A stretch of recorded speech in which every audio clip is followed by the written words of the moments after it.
IPL ഇന്നത്തെ Punjab versus Delhi കളി നിങ്ങൾ കണ്ടില്ലേ? മിസ്സാക്കിയോ? You guys have missed some peak entertainment. അടിയുടെ വെട്ടി പൂരം 264 ഒരു പൂ പറിക്കുന്ന ലാഘവത്തിൽ ചേസ് ചെയ്യണം വെച്ചാ unbelievable. And this Punjab side is very dangerous പറഞ്ഞാൽ അവർക്ക് ചെയ്യാൻ പറ്റാത്തതായിട്ട് ഒന്നുമില്ല. 300 അടിച്ചെന്ന് വെച്ചാൽ അവർ സിമ്പിളായി 300 ജയിച്ച് ചെയ്തിട്ടുണ്ടാവും. അജാതി പൈത്യങ്ങളാണ്. ഡൽഹി ഒന്നും പറയാനില്ല. പൊരുതി തോറ്റ പോട്ടെന്ന് വെക്കണം, അത്രേ പറയാൻ പറ്റുള്ളൂ. വെരി അൺലക്കി ഡേ പറഞ്ഞാൽ രണ്ട് സൈഡിനും ലക്കും ഉണ്ടായിരുന്നു, അൺലക്കും ഉണ്ടായിരുന്നു. രാഹുലിന്റെ ക്യാച്ച് ശശാങ്ക് സിംഗ് വിട്ടു, അത് കാരണം 264 എത്തിയവര്. എടേ ശശാങ്ക് സിംഗ് ഇത് ആദ്യമായിട്ടൊന്നും അല്ല.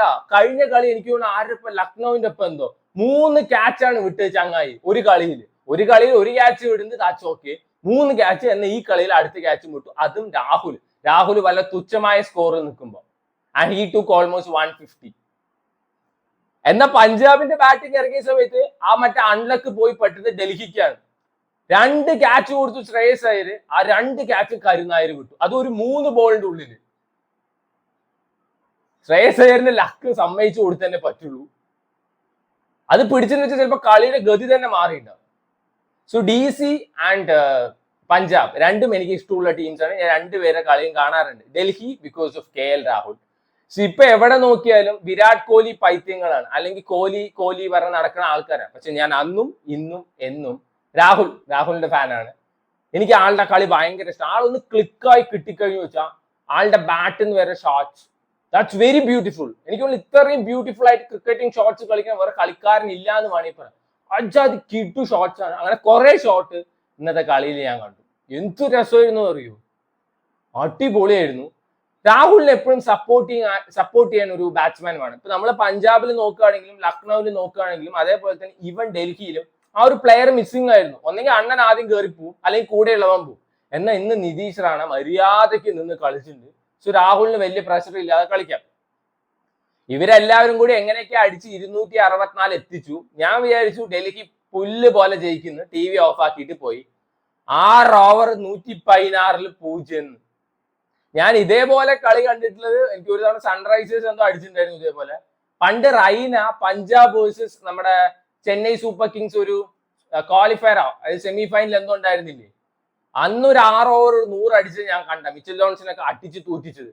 അതിന് ശേഷം ഇത് ആദ്യമായിട്ട് ഇങ്ങനെ കാണുന്നത്. പ്രിയാൻചാരെ അടിക്കുന്ന ഞാൻ വിചാരിച്ച്, പ്രിയാൻചാരെ അടിച്ചു. പ്രഭ് സിമ്രൻ ഒക്കെ ബീസ്റ്റ് മോഡില്.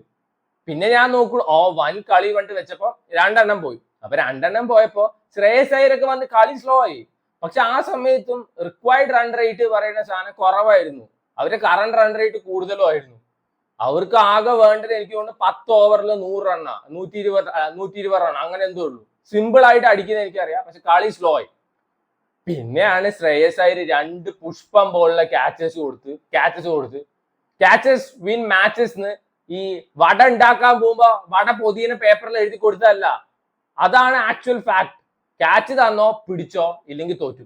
അത് ഒരു ക്യാച്ച് അല്ല, 2 ക്യാച്ച് 3 ബോളിന്റെ ഉള്ളിൽ. കരുൺ നായരെ ബാറ്റിങ്ങോ ചെയ്യില്ല, ഇറക്കിയ കളി മര്യാദയ്ക്ക് കളിക്കൂല.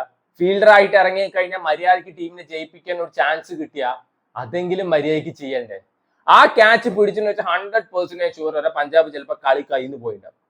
ബിക്കോസ് പിന്നെ ഉണ്ടായിരുന്ന ശശാങ്ക് സിംഗിനൊക്കെ ചിലപ്പോൾ അടിച്ചു, സ്റ്റോണിസ് ചിലപ്പോൾ വന്ന വേഗം പോകും, പിന്നെ ഒന്നും ചെയ്യാൻ പറ്റില്ല, പോയി. നമ്മുടെ ഇങ്കിടി അണ്ണൻ തലയടിച്ച് വീണിട്ട് ആംബുലൻസ് ഒക്കെ വന്നിട്ടായിരുന്നു. അത് ഭയങ്കര ഒരു സ്കെയറി സീനായിരുന്നു. At the end of the day ഒന്നും പറ്റാതിരിക്കട്ടെ ആൾക്ക്. Punjab is an unbelievable team, ഒന്നും പറയാനില്ല. ഇനി ഇങ്ങനെ പോയി കഴിഞ്ഞാൽ അവർ 300 അടിക്കും, ചിലപ്പോൾ 300 വിട്ടുകൊടുത്ത് 300 ജയിക്കും. ആ ഒരു മെന്റാലിറ്റിയാണ്. നോക്കുമ്പോ എത്ര കിടു ഫോറിൻ പ്ലേയേഴ്സ്, എത്ര കിടു പ്ലേയേഴ്സ് ഉണ്ട് അവരുടെ സൈഡിൽ. അങ്ങനത്തെ പ്ലേയേഴ്സ് ഒന്നും ഇല്ല. ഒരു ഫോറിൻ പ്ലേയേഴ്സ് സ്റ്റോണീസ് ഒക്കെയാണ് അവരുടെ ഉള്ളത്. പിന്നെ മറ്റേ ഓവൻ അങ്ങനെ ഏതൊരു പ്ലെയർ ആണ്, വലിയ ഫിനിഷേഴ്സും ഇല്ല.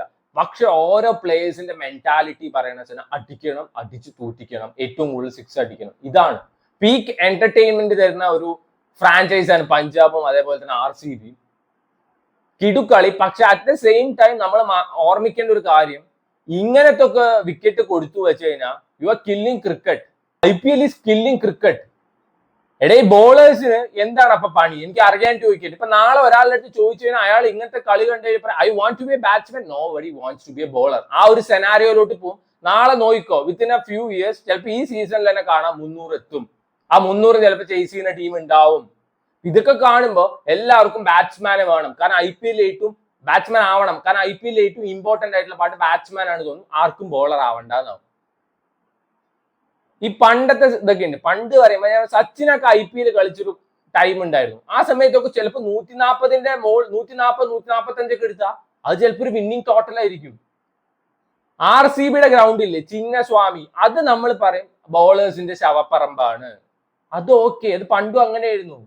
പിന്നീട് ചെപ്പോക്ക് മറ്റേ സ്പിന്നേഴ്സിന്റെ മറ്റേ കോട്ടയാണെന്നാ പറഞ്ഞിട്ടായിരുന്നു. പിന്നീട് ഈ അടുത്ത കാലത്തൊക്കെ അവിടെയും 200 എത്താൻ തുടങ്ങി, അവിടെയും 1 റൺ എത്താൻ തുടങ്ങി. സോ ആക്ച്വലി ഈ എന്റർടൈൻമെന്റിന് വേണ്ടിയിട്ട് ക്രിക്കറ്റിന്റെ ഭംഗി പോയി. ക്രിക്കറ്റിനെ ആക്ച്വലി കൊല്ലുകയാണ്. 1-2 കളിയൊക്കെ it's fine. You are chasing 200, you are chasing 250. ഈ സീസണിൽ തന്നെ ഇപ്പൊ എത്രാമത്തെ തവണ 200 എടുത്തു കഴിഞ്ഞാൽ പോലും ഒരു ടീം ജയിച്ചു എന്ന് പറയാൻ പറ്റില്ല. കാരണം അവിടുത്തെ പിച്ചസ് പറയുന്ന സെൻസ് ലൈക്ക് നാഷണൽ ഹൈവേ. അത് ഭയങ്കര ഒരു ഒന്ന് നോക്കുമ്പോൾ എന്റർടൈൻമെന്റ് ഉണ്ട്, but at the end of the day അത് ഭയങ്കര ബോറിംഗ് പരിപാടിയാണ്. You are killing cricket. നമുക്ക് നോക്കാം, ചിലപ്പോൾ ചെറിയ ചെറിയ ടോട്ടൽസ് ഡിഫെൻഡ് ചെയ്യാൻ പറ്റുന്ന കളികൾ വരും. അങ്ങനത്തെ കളികൾ വന്നാലേ ക്രിക്കറ്റ് ഇൻട്രസ്റ്റിംഗ് ആവുള്ളൂ. ടെസ്റ്റ് ക്രിക്കറ്റ് ഇഷ്ടപ്പെടുന്ന ഒരു വിഭാഗം ജനങ്ങൾ ഇപ്പോഴും ഉണ്ട്. അല്ലാതെ അയ്യോ ഇപ്പൊ എന്റർടൈൻമെന്റ് ഇല്ല അതുകൊണ്ട് ടെസ്റ്റ് നിർത്തണം അങ്ങനെയൊന്നും പറയില്ല.